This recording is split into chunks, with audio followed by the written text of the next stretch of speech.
Messieurs, dames, bien le bonjour, il est l'heure 8h25, on a un petit peu d'avance, mais c'est que du plaisir. J'espère que vous allez bien. On se retrouve, voilà, pour une nouvelle semaine. Après une semaine passée un peu chamboulée, je vais tout vous raconter, voilà, c'est normal, on est entre nous. J'espère que vous êtes en très grande forme, les amis, très heureux.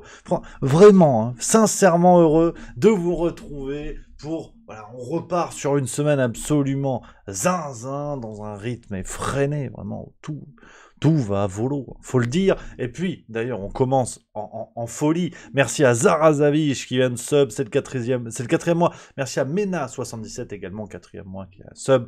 Que du plaisir, merci beaucoup les amis. On est à fond la forme après une semaine passée un peu chamboulée, vous le savez, il y a pas eu de Twitch. Pause de Twitch, et vous avez découvert la raison. C'était ce passage à Paris pour le tournage chez Bistro Liberté, voilà. C'était la petite surprise que je vous ai faite, voilà. Merci à Célinis23, Mister Seriza76 et Mister Deans qui viennent de sub. Merci les amis, merci beaucoup. Et voilà, en fait, c'est l'idée, c'est que lundi, j'étais à Paris, je suis rentré mardi matin, tout s'est enchaîné, il y avait la farce tranquille, il y avait plusieurs choses à faire. Je vous avoue que jeudi, vendredi, clic-clac, extinction des lumières, j'ai pris un coup de chaos, tu vois. Paf! Mike Tyson dans la tronche. Et je me suis dit, non, ce qu'on va faire, c'est qu'on va partir sur une dynamique de week-end prolongée. Donc, il y a eu dodo. Il y a eu dodo vendredi, il y a eu dodo le week-end. Mais un sanglier ne meurt jamais. Il dort. Ou il mange, à la rigueur. Mais voilà. Retour pleine forme. Retour pleine balle. Le week-end a été bon. Ça a été beaucoup de plaisir. Le Stade Toulousain a gagné. Ça, c'est bien. Donc...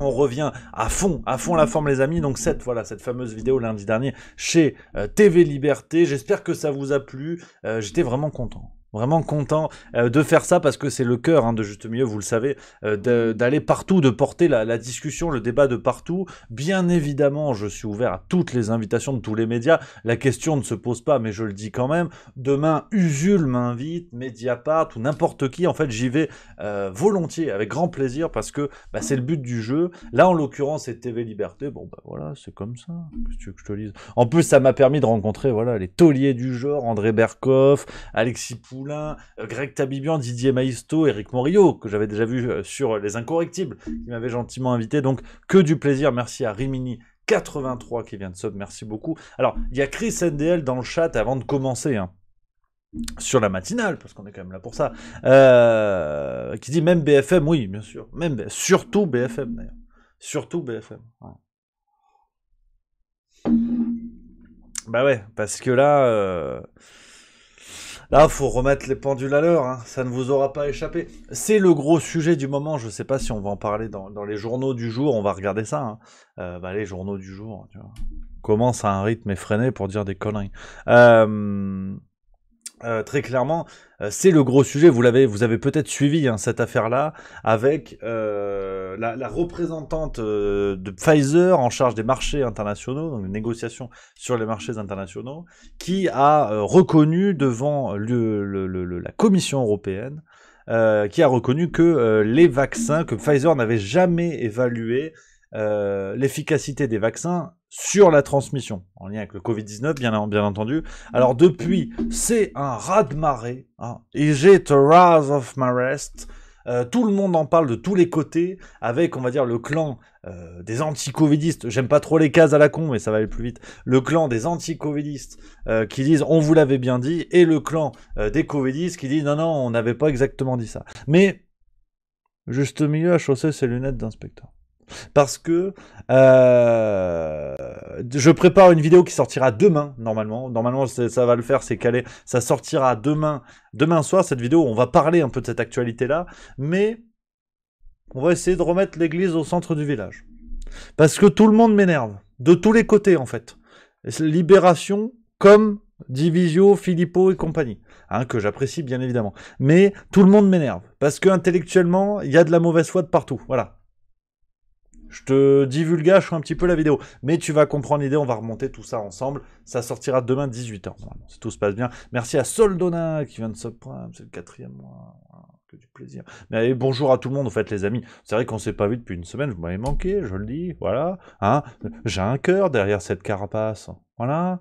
Hein, Miss Deans qui est là, Chris NDL, Manu 44150, tout le monde, il y a Pepra Bikini qui est là, il y a le Merle Moqueur, voilà, il y a tout le monde, donc ça suffit. Donc, voilà, Mr. Deans qui dit mauvaise foi quand tu nous tiens.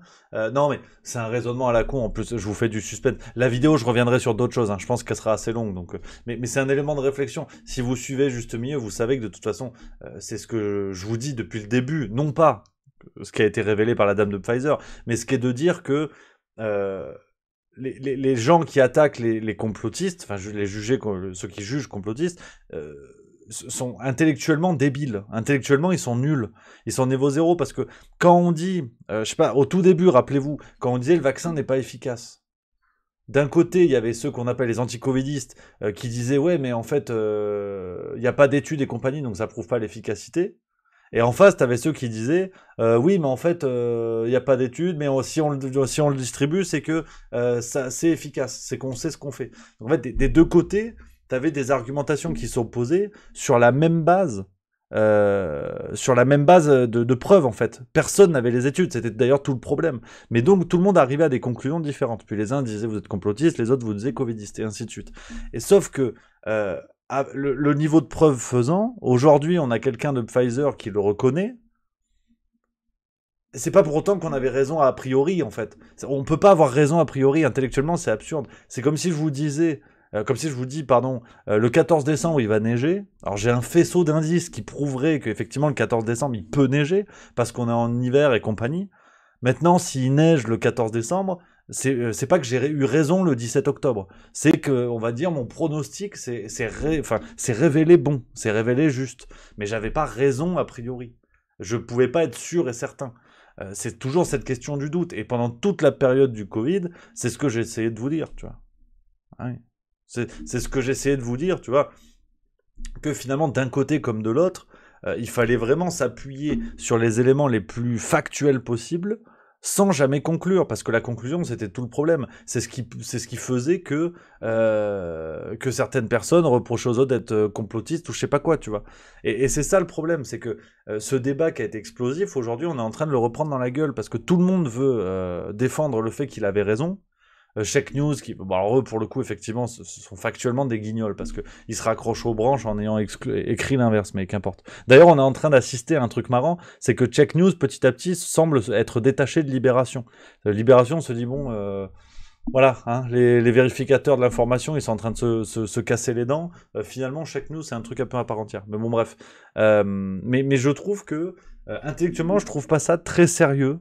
Certaines réactions qu'il y a eu, surtout, enfin, dans le camp Check News, bon ben voilà, de toute façon oui, on savait très bien qu'ils disaient n'importe quoi en l'absence de preuves. Par contre, dans le camp, on va dire de ceux qui sont dépeints comme les covidistes, ça j'aime pas, mais je trouve que le fait de célébrer un peu la chose en disant on vous l'avait bien dit, je trouve ça un peu facile. Je trouve ça un peu facile parce que oui, c'est vrai qu'il y avait beaucoup d'études, beaucoup de spécialistes qui avaient travaillé là-dessus et qui avaient expliqué telle ou telle chose. Mais là, en l'occurrence, l'élément clé, ce qui change la donne, c'est la personne de Pfizer qui vient le reconnaître, si vous voulez. C'est ça qui change la donne. Parce qu'on ne pouvait pas mettre ces mots-là dans la bouche de Pfizer en amont. Et même s'il y avait des études qui prouvaient que et tout ça, tout le monde doit se pousser à douter du début à la fin. Et voilà, enfin bon bref. On va en reparler, tu vois. On va reparler de tout ça. Parce qu'aujourd'hui, c'est pas le sujet, en fait. Tu l'auras compris. On est sur la matinale. Je répète un peu le planning parce que c'est vrai que tout ça n'est pas très clair.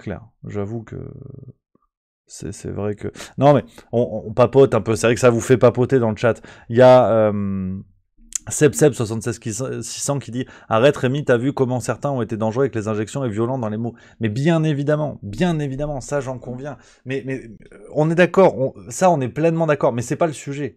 Le sujet c'est cette affaire de la dame de Pfizer qui reconnaît que l'efficacité sur la transmission n'avait pas été évaluée par Pfizer avant le lancement, enfin au moment du lancement du vaccin sur le marché. Mais c'est pas parce que là-dessus ils reconnaissent avoir fait de la merde que ça valide toutes les autres idées. Bien sûr, dans mon fort intérieur, bien sûr que ça tend à le valider, on est bien d'accord. Mais il faut qu'intellectuellement, on soit plus sérieux que le camp d'en face, entre guillemets, si on doit faire des camps, ce qui est en soi absurde, mais qu'importe. C'est pas parce que Pfizer a reconnu ça que ça donne raison à ceux qu'on dépeint comme être les anti-covidistes sur toute la ligne. Il faut être bien d'accord là-dessus, sinon c'est un peu trop facile. Et c'est ça qui me fait peur. Après, bien évidemment, le comportement des médias, des politiciens et compagnie sur tout ça, ce qui a fait émerger une sorte d'ailleurs de tyrannie de la santé. Je veux dire, aujourd'hui, c'est une certitude. D'ailleurs, je sors d'un bouquin formidable dont je vais vous parler sur Juste Culture bientôt. Effectivement, c'est 20K91 qui dit ça. Jamais une partie de la population n'avait été à ce point autant discriminée. Absolument. Mais au risque de vous péter un peu le moral, tout de suite, voilà, on se retrouve, ça fait plaisir, mais au risque de vous péter un peu le moral, le terreau était fertile pour voir émerger cette société. Covid ou autre chose, cette société-là aurait émergé. C'est-à-dire de médias collaborationnistes, je le détache du contexte de la Seconde Guerre mondiale, qu'on me fasse pas ce procès-là, c'est bon. On est d'accord, on est entre gens intelligents, donc je le détache. De médias collaborationnistes qui relaient aveuglément la parole médiatique et cette parole politique qui se cache derrière des instances extra-politiques, à savoir des instances sanitaires en l'occurrence, qui était le conseil scientifique. Mais à mon avis, je pense que le Covid a fait émerger cette société-là, mais ça aurait pu être tout à fait autre chose. Demain, il peut se passer la même chose sur l'obésité. On peut s'en prendre aux gros et dire, regardez, en fait, ce que les gros coûtent à la société, le nombre de maladies et compagnie, on pourrait économiser tant à faire la chasse aux gros, il se passerait la même chose. Les handicapés, les homosexuels, regardez au moment du sida, on n'est pas allé aussi loin. Mais on avait eu déjà des éléments, certains curseurs qui étaient réglés là-dessus.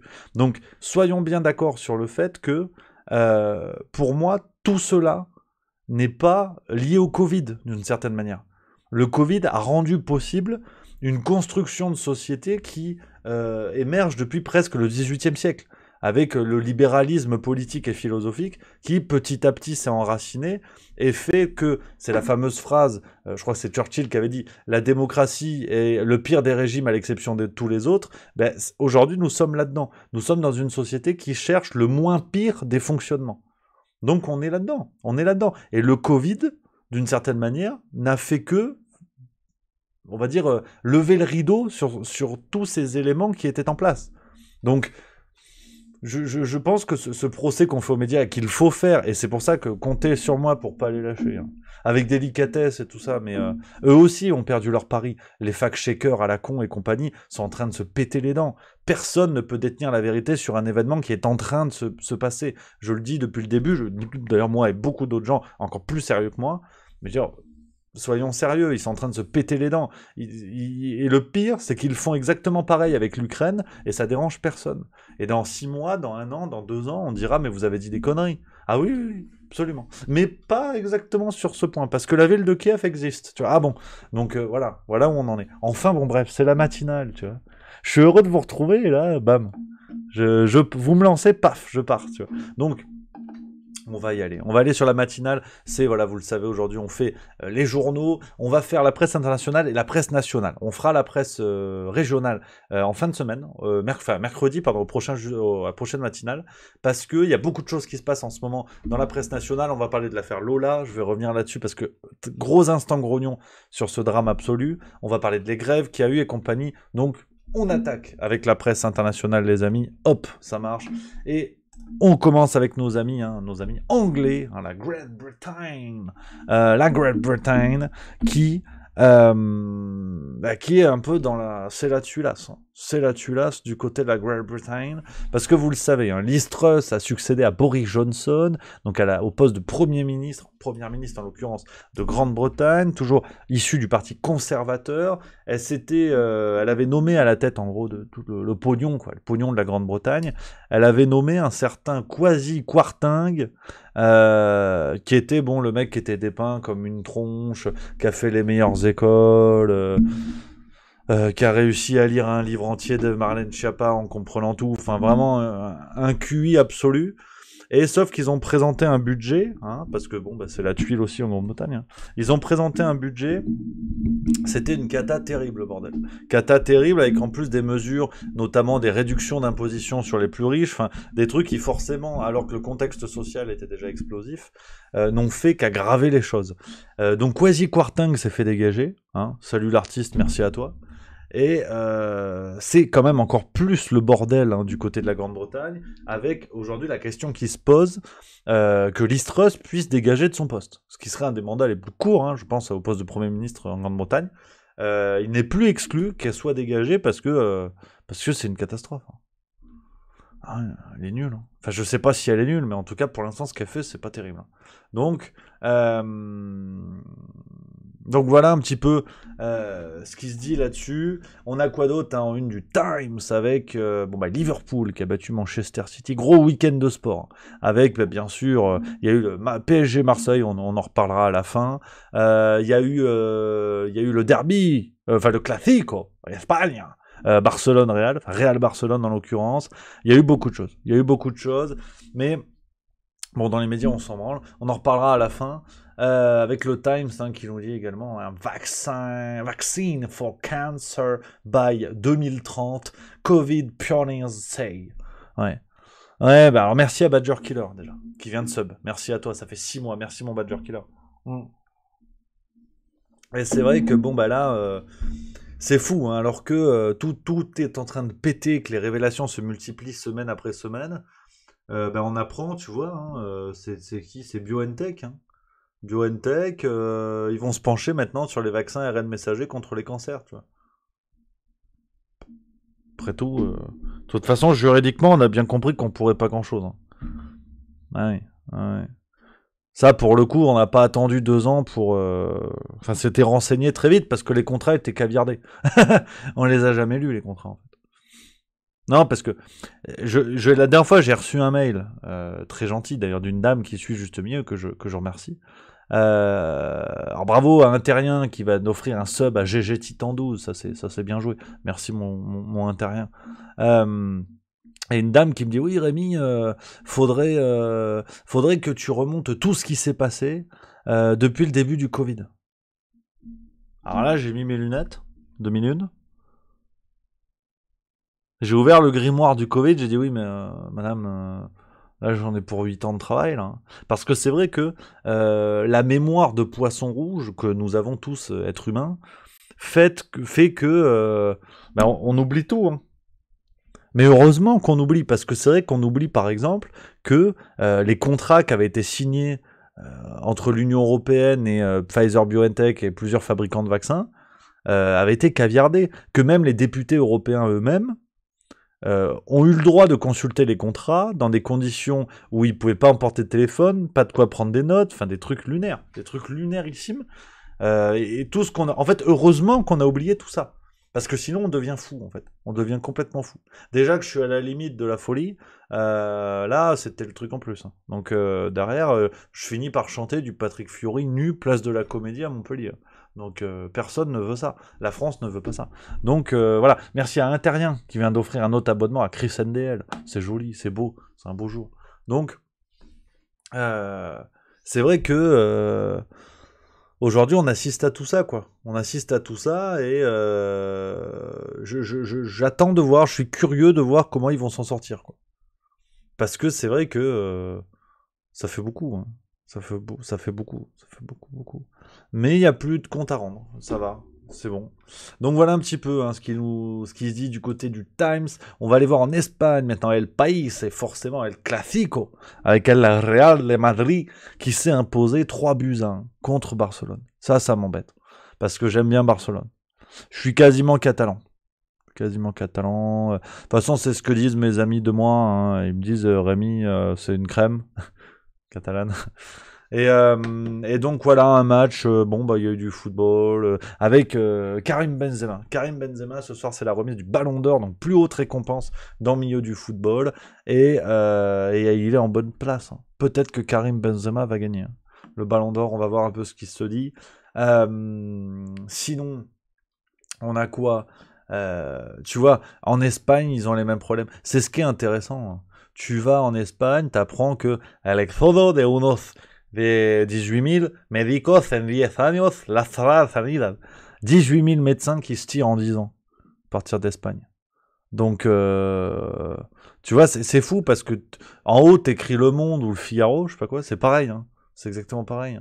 Cynthia Fleury, tu vois, c'est une philosophe française, elle est en Espagne. Ouais. El civismo hoy se ve como sumisión. Le civisme se voit aujourd'hui comme soumission. Hein, elle a pas tort, parce qu'en même temps, on avait bien expliqué qu'être un bon citoyen, c'était se soumettre aux consignes du gouvernement.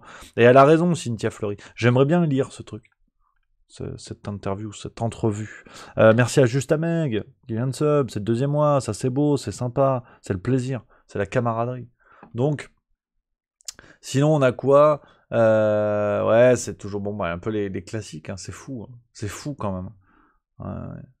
C'est terrible, tu vois, ça parle de l'Union Européenne avec l'achat de gaz et tout ça. J'ai appris ce matin, les amis, c'est dans Le Point, on n'aura peut-être pas le temps de le lire, mais c'est dans Le Point, non, qu'est-ce que je vous raconte? Dans l'Opinion, pardon.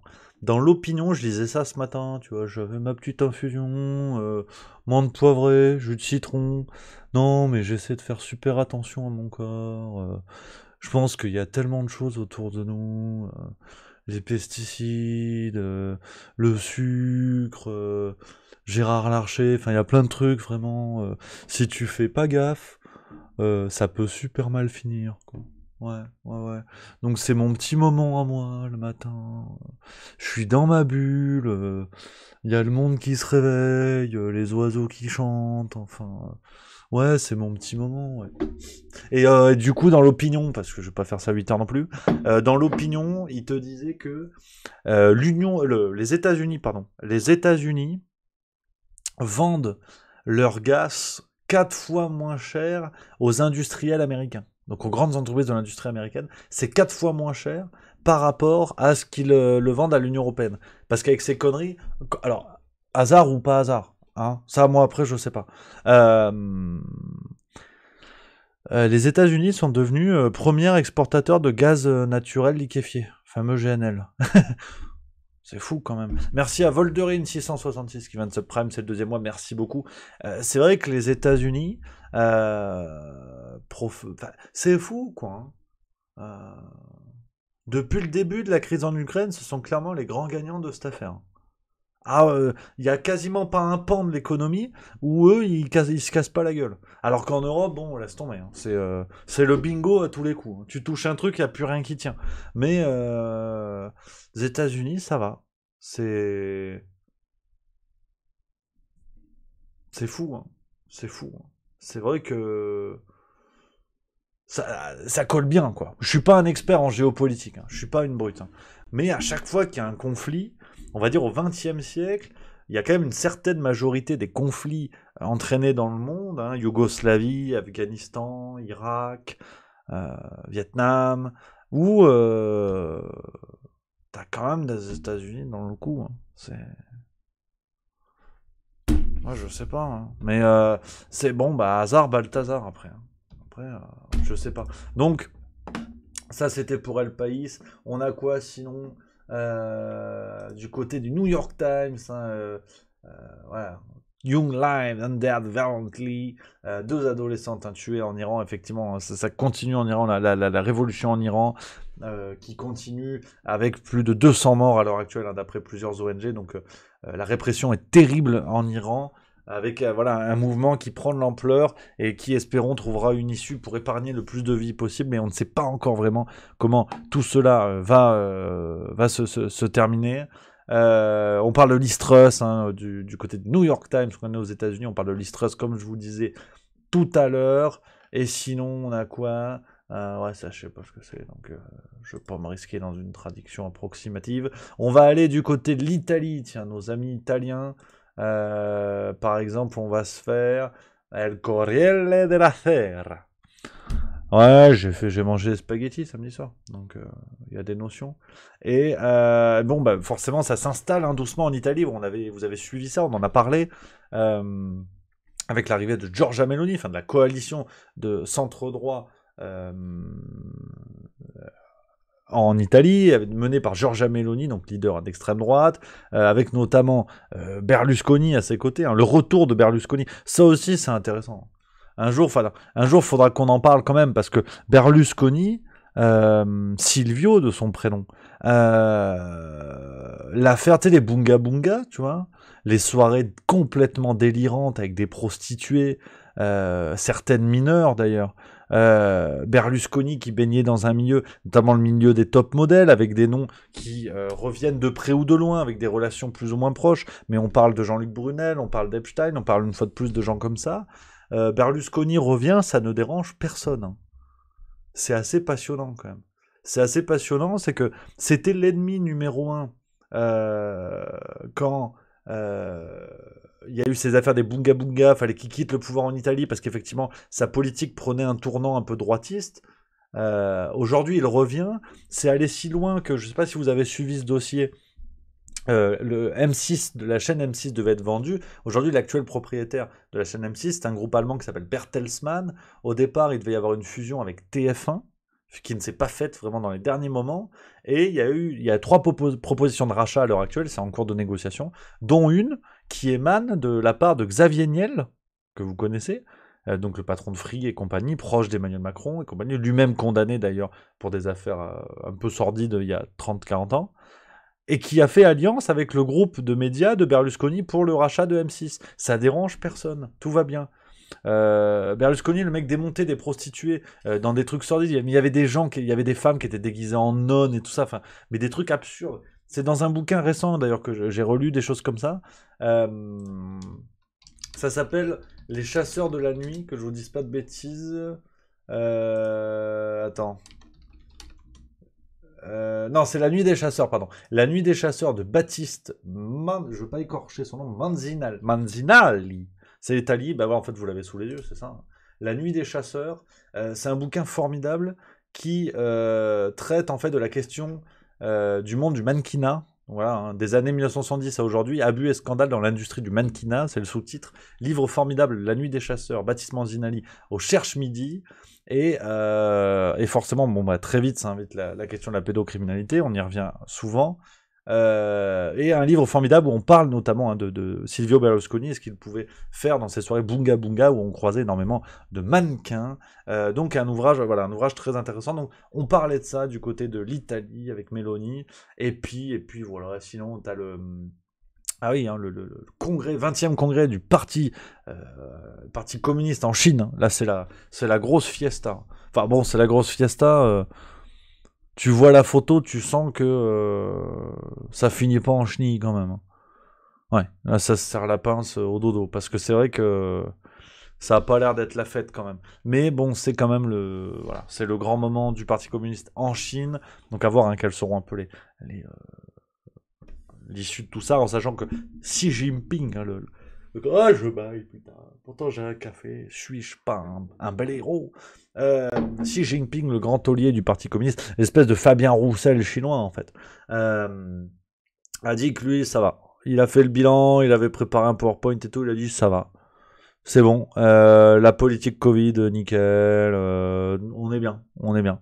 Mais c'est vrai que bon, bah voilà un petit peu ce qui se dit du côté de l'Italie. Alors on va passer sans plus attendre. On va aller sur la France, on va se faire le Parisien, hein, le journal naturellement, pas d'incitation. Parce que beaucoup d'actualités aujourd'hui, des actualités assez terribles. Et je voulais revenir avec vous d'ailleurs là-dessus. Et on va se le feuilleter, quoi. Hein, je veux dire, bon bah c'est le principe d'une matinale en même temps. J'ai pas réinventé la poudre, hein, comme on dit, hein, comme dirait Emmanuel Macron. Donc voilà un petit peu cette affaire avec Karim Benzema. Je vous en parlais, hein, la revanche d'un mal aimé. Non, pas forcément mal aimé, c'est juste que poursuivi en fait, hein, poursuivi en justice pour un chantage de la sextape. Hein. Voilà, hein, c'est pas tant mal aimé. Hein.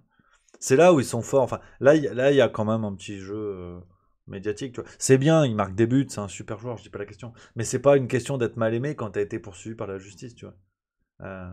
Donc, voilà un petit peu ce qui se dit, histoire d'une rédemption, tu vois. On parle de déboire judiciaire.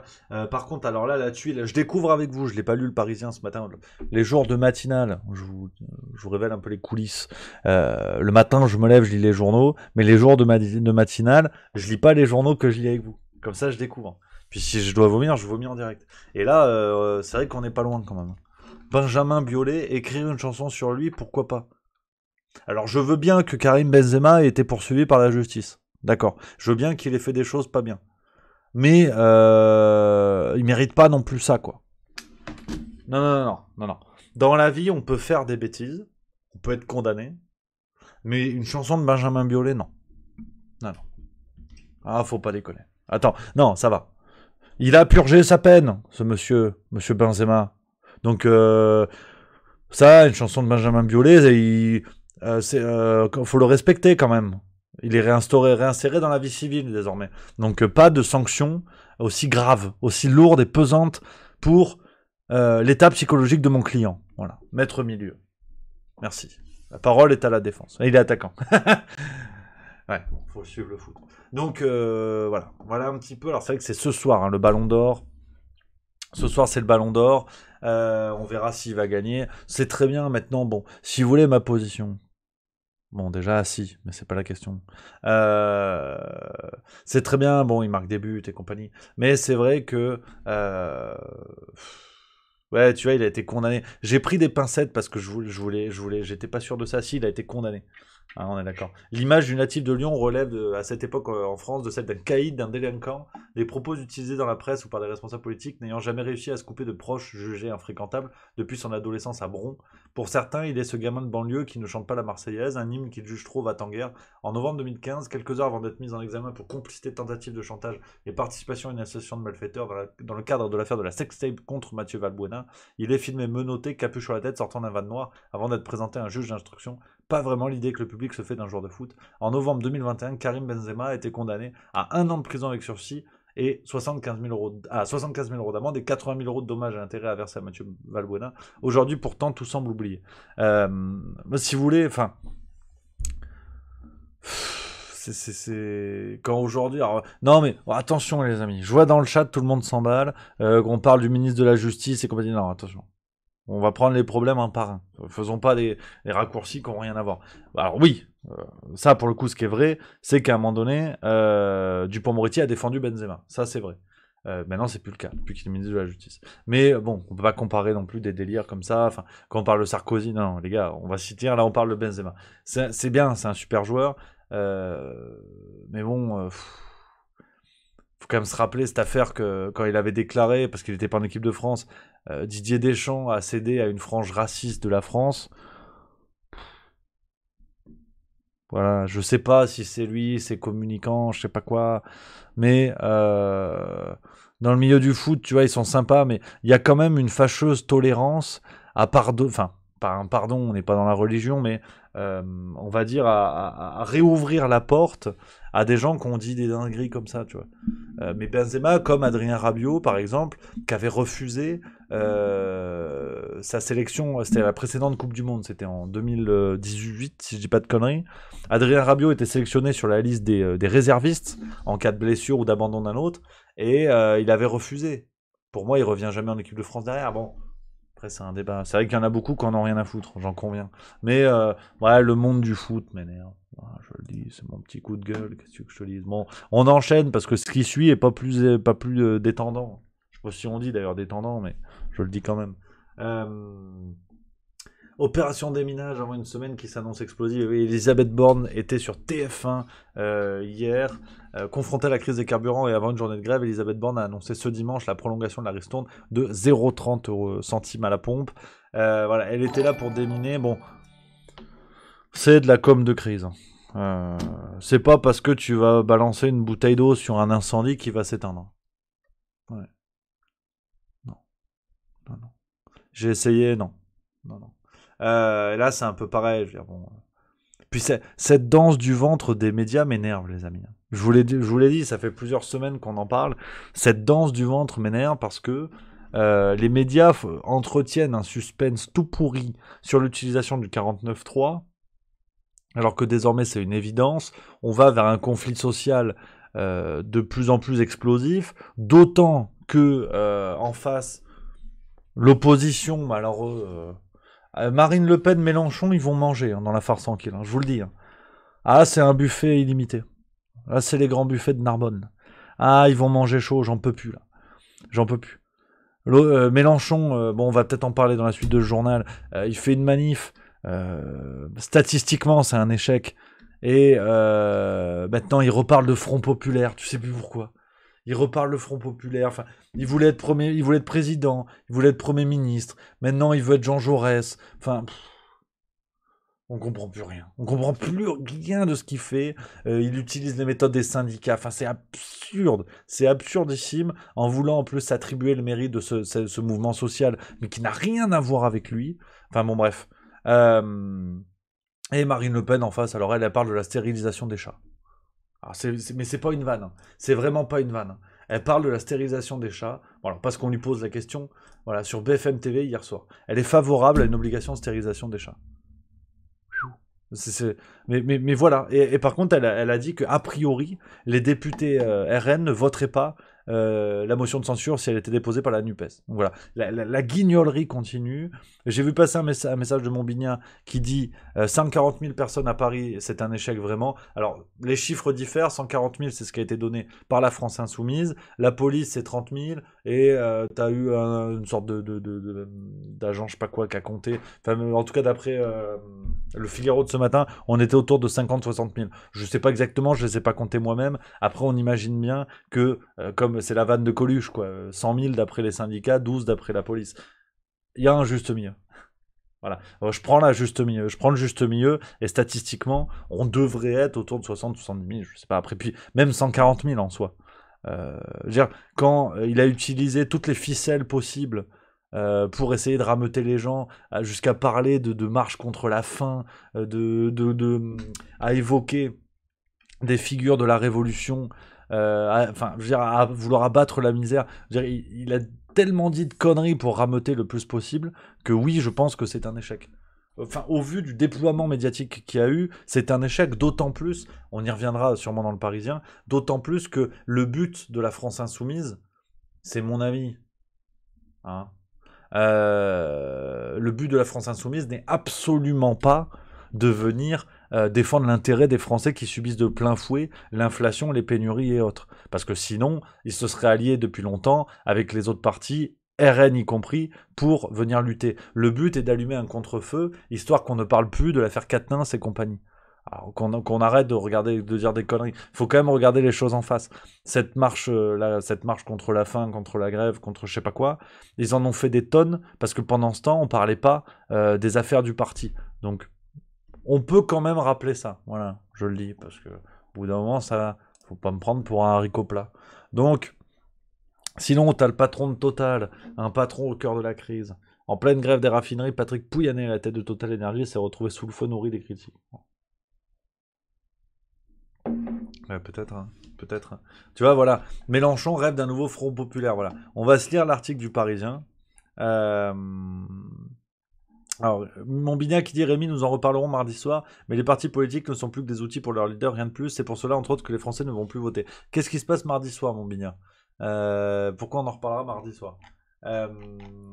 Donc, voilà, Mélenchon, lors de sa marche contre la vie chère et l'inaction climatique, ce dimanche, l'insoumis a prédit une conjonction de la mobilisation populaire et syndicale. De fait, je suis désolé, mais je pense que c'est un échec. C'est... Moi, enfin, vous connaissez mon avis là-dessus. Voilà, et puis en plus, Annie Ernaux, quoi. Mais en fait, mon Bignin. Alors, il y a Macno 2021 qui dit c'est insupportable que tu dises de la merde pareil. Merci. Déjà, merci d'avoir écouté. C'est le sens du débat, c'est important. Mais n'hésite pas à me dire pourquoi. Ça peut aider parce que moi, je suis prêt à papoter, hein. Les gens connaissent. Hein. Les gens connaissent la dynamique. Mais il faut me dire. Faut me dire un petit peu pourquoi. Hein, parce que là, comme ça, je sais pas. Hein. De la merde, oui, mais à quel niveau? Qu'on soit pas d'accord, c'est une chose. Mais on peut en parler, quoi. On peut en parler. Euh, Parce qu'au bout d'un moment, moi, cette opposition, tu veux, les deux, j'en peux plus, quoi. Les deux, vraiment, ça va, quoi. Et pas Marine Le Pen, pareil, ne votera pas avec la NUPES. Marine Le Pen a déclaré ce dimanche dans BFM Politique en partenariat avec le Parisien, aujourd'hui en France, qu'elle ne voterait a priori pas la motion de censure présentée par la NUPES. Si le gouvernement déclenchait le 49.3 pour faire adopter le budget. Et dit Dynamo qui dit qu'il faut arrêter de critiquer toutes les initiatives. Mais certes, mais elle sert à quoi cette initiative? C'est ça, cher Dynamo, elle sert à quoi cette initiative? C'est ça, c'est toujours la même chose, ça sert à quoi en fait? Au bout d'un moment, ce qui aiderait à faire bouger les choses, c'est que la NUPES, d'ailleurs on sait plus, la NUPES, la LFI, c'est quoi? Faut dire quoi aujourd'hui d'ailleurs? Ça existe encore leur alliance à la con? Ça sert à quoi? Ce serait de dire, nous voterons toutes les motions de censure, d'où qu'elles viennent, contre le gouvernement, dans l'intérêt des Français. Depuis le début. Depuis le début. Et Freddy 78 qui dit la différence, c'est que la gauche se bouge le cul contrairement au RN. Mais la gauche, c'est quoi? C'est quoi la gauche? C'est la France Insoumise? C'est le PS? C'est la NUPES? C'est quoi? Si vous voulez, au bout d'un moment, c'est ça. Les lignes ont été complètement détruites par ceux qui s'en plaignent aujourd'hui. Le Rassemblement National, que ce soit des pompes à vélo, on est d'accord. C'est pour ça qu'on soit bien d'accord. Je m'acharne pas sur Mélenchon ou quelqu'un d'autre. Pour moi, Emmanuel Macron a gagné son pari grâce aux autres, mais pas grâce à son génie politique. Parce qu'il a juste autour de lui des opportunistes, des arrivistes et des incompétents, mais dans des dimensions que l'on commence à peine à comprendre aujourd'hui. Et... Mais non, mais Clerma 19 qui dit arrête, finalement on va finir par croire que tu es anti-action. Mais c'est pas ça. Mais l'action sert à quoi? L'action sert à quoi aujourd'hui? Ce sont dans les rangs de la France Insoumise. Je parle de la NUPES parce que moi je pensais que c'était la NUPES. Dans les rangs de la NUPES, ils ont une quasi-majorité. Eux-mêmes l'ont claironné sur tous les toits au lendemain des législatives. Mais c'est à l'Assemblée nationale qu'il faut faire bouger les choses. Même 140 000 personnes dans la rue à Paris, ça fait bouger quoi? Le pouvoir réel qu'ils détiennent, il est à l'Assemblée nationale, il est au Sénat, il n'est pas dans la rue. Alors, il peut être dans la rue, on en convient. Mais le problème, c'est que c'est le serpent qui se mord la queue. Ça fait 30 ans que les mobilisations politiques, d'abord syndicales, mais genre les syndicats saluent l'artiste aussi, il n'y a plus personne, les mobilisations dans la rue ne servent qu'à donner l'illusion au peuple de la représentativité, de la mobilisation. Mais ça ne sert à rien. Citez-moi une manifestation qui a renversé la vie du gouvernement depuis 30 ans. Il y a dû avoir, contre le CPE, il y a dû en avoir 2 ou 3. Mais le reste, le reste, c'est de l'illusion. C'est de la poudre aux yeux qu'on donne au peuple avec celui qui veut plus ou moins s'attirer les bonnes grâces. Regardez les syndicats. Les syndicats n'existent plus. J'ai dit depuis 30 ans, il y en a qui me citent mai 68. Mai 68, ça fait plus de 30 ans. Ça, on en convient. Mais mai 68, ça s'est fait à quel prix? C'était une réelle mobilisation dans toute la France. Aujourd'hui, vous noterez, ça n'est pas un hasard si les lieux de pouvoir, les lieux de médias, les lieux de culture et désormais les lieux de manifestation sont à Paris. Regardez, on ne parle que des manifestations à Paris. Quand on parle des manifestations dans d'autres endroits, ça s'appelle les Gilets jaunes. Et derrière, tout le monde leur est tombé dessus. Même à gauche, le soutien aux Gilets jaunes a été beaucoup plus timide que prévu au bout d'un moment, rappelez-vous. La France Insoumise quand même a soutenu, avec Ruffin en tête et bien d'autres. Mais au bout d'un moment, ça a été timide. Pourquoi aujourd'hui ils parlent plus des Gilets jaunes, ces gens-là? À part à rêver, à obtenir le soutien des Gilets jaunes pour leur propre mouvement. C'est de la récupération. Ils ne se rangent pas derrière l'intérêt des Gilets jaunes. Et c'est ça, si vous voulez, qui me dérange. C'est que même les manifestations sont devenues quelque chose de très parisien. On ne parle que des manifestations qu'il y a à Paris. Quand c'est en France, c'est que c'est du populisme, ou les Gilets jaunes, donc il faut foutre ça à la poubelle. Donc même les manifestations sont devenues un succès d'années supplémentaires d'illusion de la représentation du pouvoir, de la représentation du peuple. Ces gens-là vont manifester à Paris alors que tous les jours ils sont à l'Assemblée nationale. On n'est pas sérieux. On n'est pas sérieux, je veux dire. Mais dans ce cas-là, pourquoi on les a élus députés? Pourquoi ils roulent à 7000 balles par mois si c'est pour aller dans la rue en espérant qu'ils vont changer les choses? C'est ridicule. Donc tout ça n'est qu'une blague. Quand ils vont courir les plateaux de médias pour dire vous avez vu, maintenant ça s'estime comme ça. Vous regardez, alors, je m'emballe un peu, tu vois. Vous regardez au Rassemblement National, il y a en ce moment qui va prendre la succession. Enfin, ils veulent savoir qui va prendre la succession de Marine Le Pen. Il y a un combat entre Louis Alliot et Bardella. Un des principaux arguments, c'est ce qu'il y a dans le Valeurs Actuelles de cette semaine, un des principaux arguments pour vanter les mérites de Jordan Bardella, c'est de dire il est celui qui est le plus présent sur les plateaux de toute la scène politique, ou l'un de ceux qui sont les plus présents. Parce que c'est un argument, quoi. Donc le mec fait le show à la télé, il est représentant politique, et donc c'est un argument qu'il soit sur les plateaux de TV. Mais c'est peut-être le problème. Allons chercher ceux qui ne vont pas sur les plateaux, qui travaillent vraiment. C'est terrible, c'est terrible. Et donc aujourd'hui, même les manifestations, pour moi, sont au niveau de Miss France, en fait. C'est au niveau de Miss France. À la rigueur, on en parle quand il y a les Black Blocs, mais sinon, voilà. Ah, il y a eu un truc à Paris, voilà, super, à Paris. Bah voilà, mais qu'est-ce qu'on en a à foutre que c'est absurde, et par des gens qui sont députés, ils sont tout contents de marcher avec leur écharpe. Moi, je suis désolé, mais ça m'énerve. Voilà, c'était mon coup de gueule. Bon, bref, on continue. Et puis Annie Arnaud aussi, ah ouais. Alors, oh, le prix Nobel en bois, quoi. Ah, je suis désolé. Hein. Voilà, il y a Macno 2021, en majuscule cette fois, qui dit en fait, tu ne dis que de la merde. Bon. C'est un peu mieux en termes d'argumentation. On avance, on avance, on avance. Donc voilà un petit peu. Ouais, Annie Arnaud, je suis désolé les amis, ici il y a des amateurs, mais oh là là, oh le prix Nobel en bois. Ah, je veux dire, mais la grande qualité d'Annie Arnaud, c'est de ne pas en avoir en fait. Et elle est glorifiée pour ça. Ah bon. Elle a écrit toute son œuvre littéraire sur le fait d'être transfuge de classe. Donc elle vient d'un milieu plutôt pauvre, ses parents tenaient une épicerie, elle devient transfuge de classe, pardon, elle raconte ça. Elle raconte effectivement l'histoire de son avortement, l'histoire l'histoire d'une relation extra-conjugale, et c'est le progrès en fait. C'est le progrès, donc prix Nobel. Milan Kundera n'a toujours pas eu le prix Nobel. Ah bon. Donc voilà, tout ça pour manifester avec Jean-Luc Mélenchon. Donc là, moi j'en peux plus. Et alors, là, par contre, ça, c'est pas drôle. Ça, c'est pas drôle du tout. Et là, voilà, je le mets parce que ça m'énerve.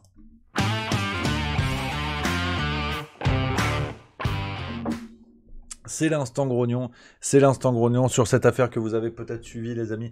Le meurtre de la petite Lola, 12 ans, du côté de Paris. Alors, une affaire terrible.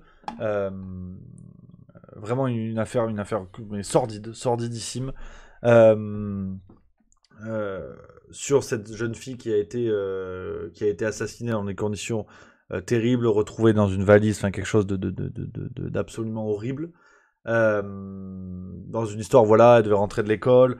Ses parents, qui étaient gardiens de l'immeuble où elle habitait, ont vu via les caméras du coup qu'elle était bien rentrée à 15h, autour de 15h dans l'immeuble, mais qu'elle n'était jamais montée à l'appartement. Effectivement, une femme de 24 ans aurait été vue avec elle, hein, en train de rentrer dans l'immeuble. C'est absolument terrible ce qui vient de se passer. Et donc cette histoire effectivement où on parle, voilà, donc c'est cette jeune fille qui est rentrée de l'école, enfin bon bref, on a difficilement les mots là-dessus, mais ce qui est assez horrible, et l'une des pistes qui est en train de sortir et qui m'a beaucoup étonné, c'est que j'ai lu ça dans le journal du dimanche hier. Je crois qu'il faut que je vous le retrouve, je mène l'enquête pour vous montrer, parce que c'est un truc qui m'a... Ouais, c'est assez terrible. Et encore ce matin, je regardais, c'était sur BFM TV, je crois, si je dis pas de conneries, un journaliste qui faisait un résumé de l'affaire et qui, pour moi, a oublié l'info la plus importante, en fait, dans ce drame-là. Faut que je vous retrouve... Je vais vous retrouver ce qui s'est passé. Je vais vous retrouver l'article, parce que c'est peut-être le Parisien, je ne vais pas vous dire de bêtises. Voilà, non mais voilà, en tout cas, il y a plusieurs journaux qui en ont parlé. J'ai 3 articles là sous les yeux, je vais vous montrer ça tout de suite, parce que donc on a le résumé de cette affaire d'une jeune fille effectivement assassinée dans des conditions horribles, retrouvée, elle aurait été étouffée puis égorgée. Et ce matin sur BFM TV, on a un journaliste qui résume l'affaire et qui, à mon sens, alors que bien sûr l'affaire est en cours et de toute façon c'est pas aux médias de régler cette enquête, hein, la justice fait son travail, qu'on soit bien d'accord, mais donc le journaliste résume tout et oublie un élément qui a été évoqué dans 3 journaux. Là, vous regardez, j'ai 3 articles. C'est que on parle quand même d'un potentiel assassinat dans le cadre d'un trafic d'organes. Et cet élément-là, regardez autour de vous. C'est pour ça que je suis désolé, c'est sordide, hein, bien sûr, mais il faut quand même en parler, parce que regardez autour de vous, pour l'instant, cet élément est complètement occulté, enfin il est très peu rappeler, parce que voilà, donc on parle de la dame qui est aujourd'hui en garde à vue, une jeune femme de 24 ans qui serait celle qui aurait commis le crime, et c'est par exemple un article de l'Indépendant d'aujourd'hui qui nous dit d'aujourd'hui. Un peu plus tard dans la soirée, elle a interpellé des passants pour l'aider à transporter une malle en plastique qui, selon toute vraisemblance, contenait déjà le corps de la jeune Lola. Elle aurait même promis à un homme de l'argent provenant d'un trafic d'organes en échange d'un coup de main, selon le journal du dimanche. Ouais, c'est bien ça, c'est le journal du dimanche d'hier qui en parle. L'homme aurait pris peur en apercevant un linge ensanglanté qui dépassait de la malle. Donc, on est bien, cet élément-là est bien rappelé par plusieurs journaux, dont le journal du dimanche, et il y a aujourd'hui plusieurs journalistes qui n'évoquent pas cette piste-là, ce qui n'est encore qu'une piste, mais il faut bien se rendre compte que c'est une réalité. Ce sont des choses qui arrivent sur notre sol, ça fait mal, on n'a pas envie de le concevoir, mais il faut voir les choses en face, quoi. Et cet élément-là qui est sorti par le journal du dimanche, repris, hein, je vous disais, ça c'était l'Indépendant, on a Midi Libre qui en parle aussi, et Centre Presse Aveyron, donc il faut aller dans la presse régionale pour avoir cet élément-là. Mais on est effectivement, à mon avis, sur ça n'est que le début d'une affaire qui, à mon avis, peut aller beaucoup plus loin. Donc, malheureusement, affaire à suivre, et toutes nos condoléances, bien sûr, tout le soutien qu'on peut envoyer à la famille de la jeune Lola dans cette affaire terrible. Donc, voilà, les amis, on finit avec une note un peu tristounette. Voilà, c'est pas la folie. Hein. C'est pas la folie. Mais je voulais quand même vous en parler là-dessus parce que, bon, ben... voilà, faut aussi parler de trucs pas drôles. Mais bon, voilà un petit peu les amis, ce qu'on pouvait se dire aujourd'hui pour cette matinale. Quel plaisir de vous retrouver les copains, vraiment une joie d'être avec vous. On revient pleine balle avec une semaine, comme je vous l'ai dit, ça va être du plaisir, avec... Il y a une thématique, il y a quand même une thématique un peu Covid cette semaine, on y revient. Donc je vous l'ai dit, demain, il y a une vidéo sur cette affaire, cette révélation de Pfizer. Je bosse cet après-midi sur le script et je voulais vous proposer un peu une réflexion pour calmer l'engouement de tout le monde. Parce que tout le monde s'emballe, faut se détendre. Puis avec des éléments pour en mettre aussi un petit peu plein la gueule aux médias, qui ont été mignons comme tout. On va ressortir toutes les séquences. Enfin, je bois un coup d'eau, tu vois, je suis énervé. Les séquences de tous ceux qui avaient affirmé qu'on savait que la transmission et compagnie. Donc, on va reparler de tout ça. Donc, il y a aussi, alors on papote un peu, voilà, il est 19h17, on a un peu d'avance. Il y a Fusible8656 qui dit « Et tu as entendu parler du saccage des tournesols de Van Gogh ?» Alors ça, oui. Effectivement, ça c'est intéressant. On peut finir là-dessus sur une petite réflexion, parce que ça va, on est bien aujourd'hui. Regardez, vous avez peut-être vu cette vidéo, je vous la montre. Voilà, hop.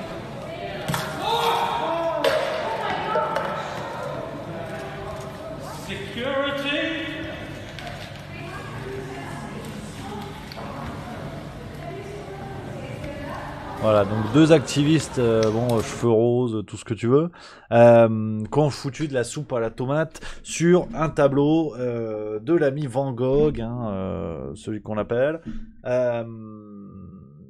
Cher Edouard, pourquoi tu me dis 19h? Qu'est-ce qu'il raconte? Comment ça 19h? Qu'est-ce que c'est 19h? Ce sera 18h à mon avis. Qu'est-ce que j'ai dit 19h? Vous me faites peur. Qu'est-ce que c'est cette histoire de 19h? J'ai dit quoi? Ah, il dit n'importe quoi. C'est que du plaisir. Donc, cette histoire de soupe... Non mais, je voulais finir avec vous parce que, sincèrement, je trouve qu'il y a de la réflexion là-dedans. Je trouve qu'il y a de la réflexion parce que...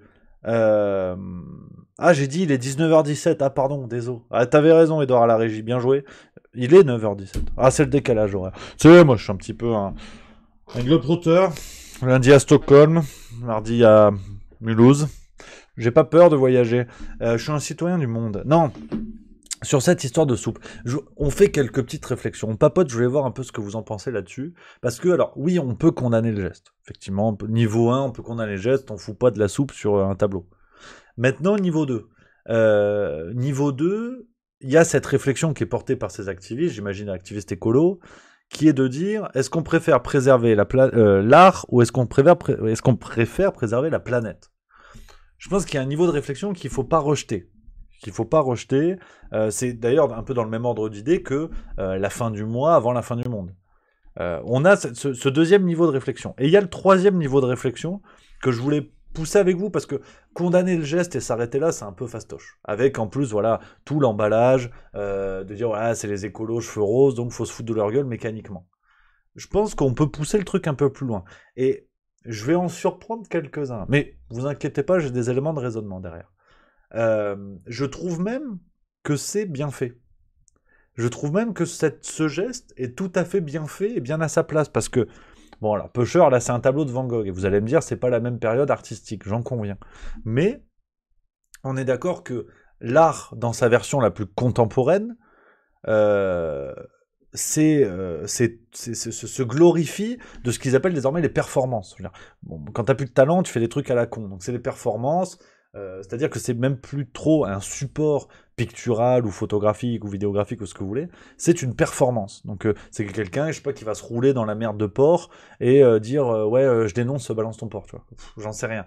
On est dans cette notion de performance, cette notion de happening, comme on dit en anglais. Tu sais, donc une séquence qui va marquer comme ça les esprits, c'est l'art contemporain. Bon, je vais pas te faire une conférence là-dessus. Globalement, je trouve que c'est une escroquerie qui est effectivement très liée au milieu financier, qui est une escroquerie financière où, je veux dire, on applaudit des deux mains des mecs qui reconnaissent leur escroquerie et qui l'érigent comme technique d'art. C'est Jeff Koons, c'est Damien Hirst, des mecs qui vont reproduire des œuvres de manière industrielle, donc le Balloon Dog à la con, des trucs comme ça, mettre des diamants dans un crâne, tu vois, et qui le font de manière industriels qui le reconnaissent et t'as des gogoles, je dis ça au sens tout à fait péjoratif, rien à voir avec la maladie, t'as des cons qui vont applaudir ça des deux mains et dépenser des millions d'euros. Là, en l'occurrence, alors, je le redis, effectivement, c'est Van Gogh et compagnie, ça n'a rien à voir, c'est pas un artiste contemporain, on est d'accord, mais je trouve que c'est un peu l'arroseur arrosé, alors avec de la soupe en l'occurrence, mais l'art qui est devenu cette espèce de place forte financière avec des coûts, même d'ailleurs sur des œuvres plus anciennes qui sont aujourd'hui échangées à des sommes qui ont perdu tout rapport avec la réalité, qu'on soit bien d'accord. Ça a perdu tout lien avec la réalité, même pour des tableaux plus anciens et pas forcément des tableaux contemporains. C'est l'arroseur arrosé parce que de fait, il y a cette logique de coût, il y a cette logique de happening et il y a cette logique où l'art s'est fait aussi un moyen de dénonciation à outrance. On dénonce n'importe quoi avec des tableaux à la con qui ont perdu toute recherche esthétique, qui ont perdu tout sens du beau. Et je pense sincèrement que, bien sûr qu'il y a d'autres moyens de faire entendre ces messages-là, mais je pense qu'il ne faut pas non plus rejeter la question. C'est un peu trop facile, à mon sens, je vois dans le chat, on papote, mais je trouve que c'est un peu trop facile, notamment en matière artistique d'ailleurs. C'est un peu trop facile de dire ouais, c'est de la soupe, ils auraient pu faire autre chose, on détruit pas des œuvres comme ça. Je pense qu'il faut aller plus loin que cette réflexion-là. Je vous dis pas que c'est bien, qu'on soit bien d'accord. Vous connaissez la maison, mais je pense qu'on peut aller plus loin parce que là, on est en matière artistique, tu vois. Et donc, l'art est aussi le domaine de la rupture, le domaine de la dénonciation. Et c'est en ça que je trouve que c'est intéressant. Que, si vous voulez, ces gens-là s'en prennent à un domaine qui lui-même est connu pour avoir évolué avec cette logique-là, avec cette logique de rupture, cette logique de dénonciation, de choses comme ça. Et donc je trouve qu'il y a quelque chose d'intéressant intellectuellement. Je vous dis pas que c'est bien, je vous dis pas que c'est pas bien, mais on peut se creuser la caboche plus que sur CNews où ils vont dire ouais on jette pas de la photo, on jette pas de la soupe sur un tableau. Tu vois. Je pense qu'il faut pas tout mélanger et je trouve ça intéressant. Je trouve ça intéressant d'aller creuser là-dessus quoi. Voilà les amis. Mais bon, en plus paraît-il que il y avait une vitre, donc le tableau va bien. S'il y en a que ça intéresse. Et puis d'ailleurs aussi, on va être honnête 2 minutes. Déjà, alors il y a Redis qui dit ça et c'est intéressant. Les gens sont tellement choqués, mais personne ne se demande comment ils sont rentrés avec de la soupe. Le QI général a bien diminué effectivement. Bon ça c'est encore autre chose. Mais effectivement. Est-ce qu'il n'y a pas non plus une forme de mise en scène? Déjà, tout est bien filmé et compagnie. Est-ce qu'il n'y a pas non plus une forme de mise en scène? Effectivement, ils sont rentrés dans un musée avec de la soupe. Bon, on peut se poser la question. Maintenant, faut être honnête aussi, les amis. Qui connaissait ce tableau avant l'affaire de la soupe hein? C'est la ligne juste milieu, tu connais la maison. Mais on va pas non plus jouer aux amateurs d'art, alors que ce tableau, t'as la moitié des gens qui en parlent qui le connaissaient pas avant l'histoire de soupe, tu vois. Je pense qu'il faut quand même... voilà, faut être honnête avec... voilà. je vais pas vous mentir, moi le premier, hein, d'ailleurs. Donc je vous donne mon avis, mais en vérité, je le connaissais pas ce tableau. Ouais, Van Gogh, je le connais, je sais qu'il jouait à l'Ajax d'Amsterdam, mais le tableau, je le connaissais pas. Donc pour ceux qui le connaissaient pas comme moi, faut aussi le reconnaître. De dire oui, on a un avis et compagnie, maintenant, bon, hein, on va pas faire les amateurs d'art non plus. On va pas se mettre à chialer pour ça. Hein. Voilà, non, mais je le dis quand même, parce que c'est bien de remettre l'église au milieu du village. Hein, faut pas déconner. Merci à Bobby is back le retour qui vient de subprime. Merci beaucoup, c'est que du plaisir. Qui dit pour moi l'art c'est de se lever en retard pour suivre juste milieu. Je n'arrive jamais à choper un début de live. T'es le meilleur quand même. Voilà un petit peu les amis. Ce que je voulais vous dire, tu vois. Voilà. Non mais oui, je connaissais les tournesols de Van Gogh. Je suis en train de me faire gronder. Je connaissais, mais pas ce tableau-là en l'occurrence. Il y en a plusieurs. Je dis pas de conneries. Il a pas fait plus. Si, je dis peut-être des conneries d'ailleurs, je sais pas en vérité. Il a fait plusieurs tableaux avec des tournesols, non? Regarde, bon, on va chercher. Tournesol Van Gogh. On va faire le truc en direct parce qu'il me semble. Voilà. Oui, c'est connu, ça va, je sais que c'est connu. Ah. Il y en a eu qu'un de tableau, les tournesols. Ah non, voilà, voilà. Je suis fort aussi quand même. Regarde. Wikipédia. Les tournesols est le nom attribué à 2 séries de peintures réalisées par Vincent Van Gogh. Voilà. Merci. Ça va. Tu vois, il y en a plusieurs. Donc celui-là de tableau, en l'occurrence, je le connaissais pas. Je savais qu'il y en avait plusieurs. Oh, ça va. Oh.